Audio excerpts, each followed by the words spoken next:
Assalamualaikum warahmatullahi wabarakatuh. Nama saya Dapa Ramadan dari Prodi Ilmu Komunikasi UPN Veteran Jakarta. Di sini saya akan membahas tentang sepak bola Indonesia. Sepak bola Indonesia dapat dikatakan tidak mengalami kemajuan, justru malah mengalami kemunduran di beberapa tahun terakhir, terutama pada tim nasional Indonesia tingkat senior.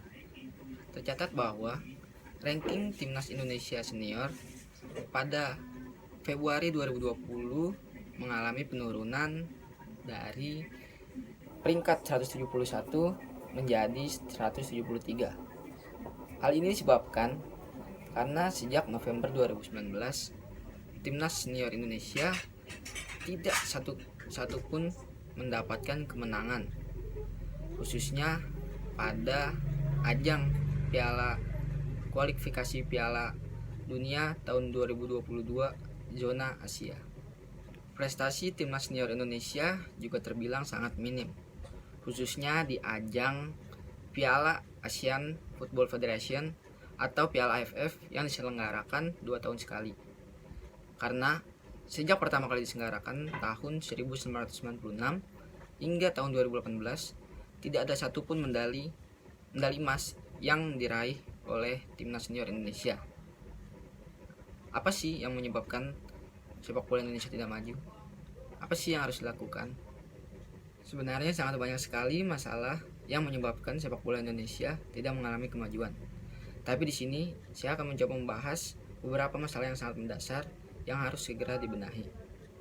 Jika sepak bola Indonesia ingin maju, maka pengurus PSSI atau Persatuan Sepak Bola Seluruh Indonesia harus dirombak ulang seluruhnya, karena dengan bagaimanapun jika PSSI dihuni oleh orang-orang lama, maka sepak bola Indonesia akan seperti itu saja. Kinerja kepengurusan PSSI saat ini masih sangat buruk. Masih banyak orang-orang yang mencari kepuasan untuk dirinya masing-masing dibandingkan memikirkan tentang kemajuan sepak bola Indonesia. Masih banyak rangkap jabatan di dalam pengurus PSSI. Dan masih banyak juga pengaturan skor yang terjadi pada timnas Indonesia maupun klub-klub di Indonesia. Rangkap jabatan seharusnya menjadi larangan bagi seluruh pengurus PSSI. Pengurus PSSI harus profesional dalam jabatannya. Karena jika dalam pengurus PSSI ada yang rangkap jabatan, dapat menimbulkan kepentingan konflik yang menyebabkan tidak fokusnya pada satu tujuan. Dan hal ini sangat mengganggu serta mengacaukan kinerja PSSI terhadap sepak bola Indonesia. Adapun kejadian pada ketua PSSI periode 2016 hingga 2020, yaitu Legend TNI Edi Rahmayadi, di mana ia memberikan kinerja yang sangat buruk terhadap PSSI dan juga sepak bola Indonesia. Beberapa kasus pun ia buat sehingga menimbulkan gugatan dari pendukung timnas Indonesia meminta untuk ia mundur dari jabatan ketua PSSI karena mereka anggap Edi Rahmayadi gagal dalam memimpin PSSI. Pada tahun 2018, Edi Rahmayadi mencalonkan dirinya sebagai gubernur Sumatera Utara dan akhirnya terpilih. Akhirnya Edi Rahmayadi merangkap jabatan sebagai ketua PSSI dan juga gubernur Sumatera Utara. Tidak bertahan lama, akhirnya Edi Rahmayadi mengundurkan diri dari ketua PSSI. Dari kejadian tersebut, seharusnya para pemilih ketua PSSI harus lebih selektif lagi dalam memilih, dan juga harus memerhatikan latar belakangnya. Menurut saya, ketua PSSI harus memiliki latar belakang mantan pemain maupun mantan pelatih sepak bola. Karena mantan pemain maupun mantan pelatih sepak bola pernah merasakan pahitnya tentang sepak bola.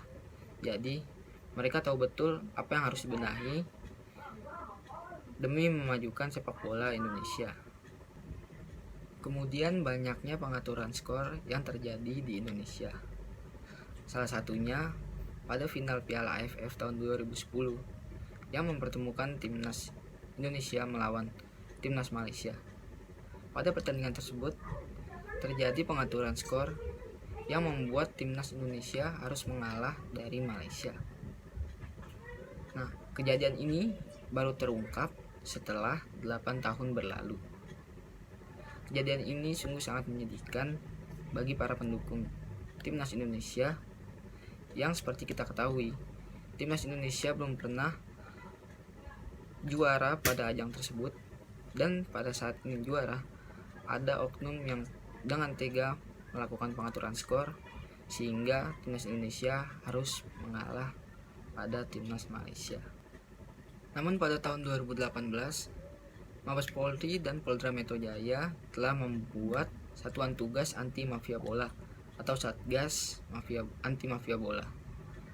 Satgas Anti Mafia Bola dibentuk sebagai respon dari banyaknya pengaturan skor yang terjadi di Indonesia.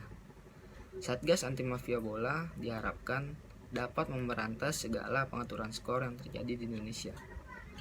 Sampai saat ini sudah banyak kasus yang ditangani oleh Satgas Anti Mafia Bola.